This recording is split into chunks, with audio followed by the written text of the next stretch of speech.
Well, welcome back. It's nice to see y'all. And welcome to fall. At least here in Florida, we call it fall, even though it doesn't really get that much colder. But it is fall. Did get a little nipply there a few days ago, went into the 60s. But there's two things that happen in fall that I really look forward to. One is football. Hey, everybody's got to have their team. And the other one is soups and stews. So that's what we're going to do today. We're going to make a soup. We're going to make a potato soup, the way my mom used to make it back in the old country. And hopefully it'll turn out as well as the ones that she used to make, and we'll all be very happy. So let's get started. You're going to need a few items. One of those is a nice pot. Everybody needs some pot in their life. I cracked the funny. You're going to need one stalk of celery, although this is a whole bunch. You're going to need 2 or 3 large carrots. Potatoes. I like to use an all-purpose potato or a red skin potato for things like this. Now what I did is I took about 3 of these, and as you can tell, these are pretty big. Peeled them, and they're going to be ready to go. About 1/3 to 1/2 of an onion, garlic.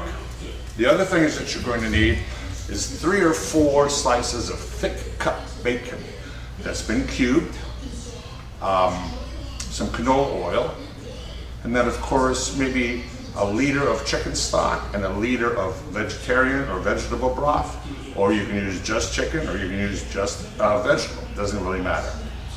Also an option is cumin and nutmeg.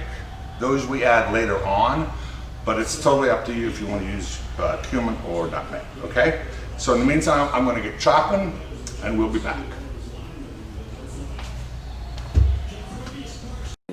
And with Lane Kiffin trying to get things started here, it is a really difficult task right now. He needs to get guys on campus and develop relationships, and that'll come in time. Matt Corral pumps, goes deep, and is able to connect. And it's Elijah Moore again. One of those. Well, we cut up our items that we need. I hope I mentioned bay leaves. You only need 1 or 2 bay leaves for this. I do believe I mentioned it. So everything is cut up.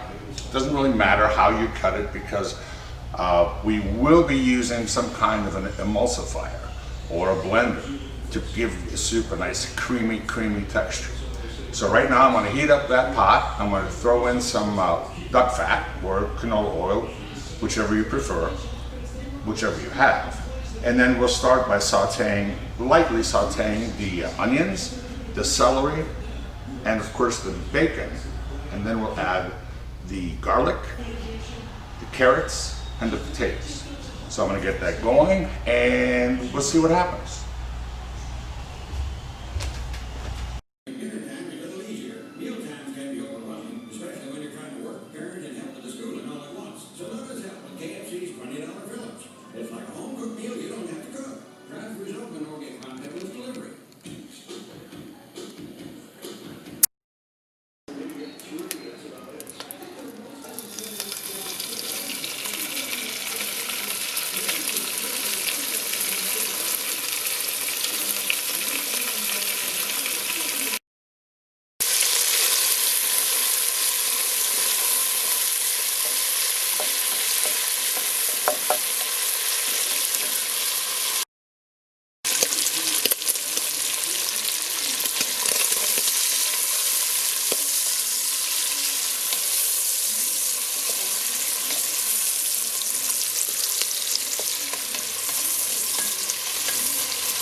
Well, the onions are now nice and soft along with the celery. Of course, you saw that we used bacon, lots of bacon. And we just added the carrots. We're going to give these a stir just to get them into the hot mixture. And then we're going to add all of the potatoes and let those cook as well for just a few minutes before we add our broth. Well, we just added our garlic and our potatoes. We're going to give those a good stir and get those potatoes nice and warm before we add the broth. Now I'm going to stir this for a while and we'll add the broth here in just a second. Alrighty, the potatoes seem to be hot enough. So now we're just going to add our broth. I've got about 1 liter of vegetable broth and 1 liter of chicken stock. We're just going to add that right in. There's one. Glub, glub, glub, glub, glub. And here comes the other one. Got a bit more of a brown color to it. Come on, come on, come on, come on, come on. There you go. Good job. And we're going to give it a quick stir.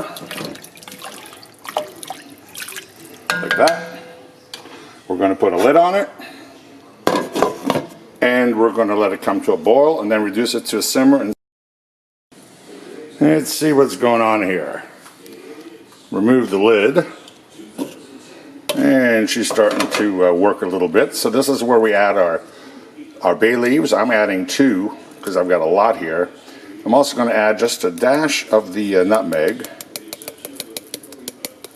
because you can always add more, but it's very difficult to take out.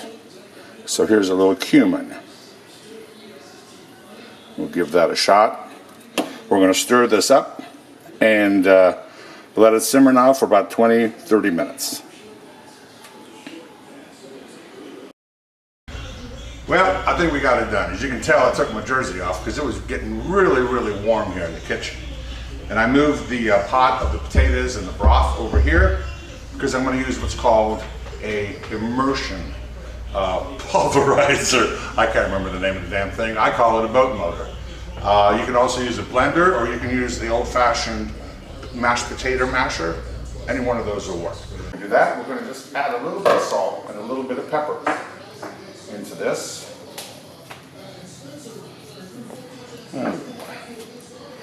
Pepper. We already have our bay leaf in, or we had them in. I'm going to try to fish it out. And we already added our cumin and our nutmeg. So, we're ready to go. I'm going to put it on low.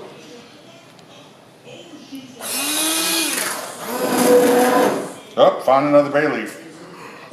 Don't want that.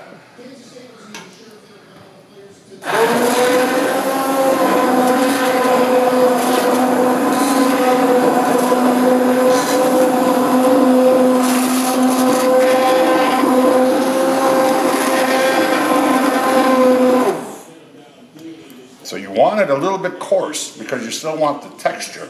It's not a brothy soup, even though we put in 2 liters of broth. But as far as I'm concerned, that looks pretty darn good. The only thing I'm going to do when we get ready to serve it is I'm going to add a dollop of cream, and we'll have a nice dinner. What goes well with this, by the way, in the old country, is either a European open-faced, if you will, apple cake or a plum cake. So we're going to try to make a plum cake here pretty soon. In the meantime, thanks for watching. This has been another crazy cooking episode. I'm Gus the Fire Ant.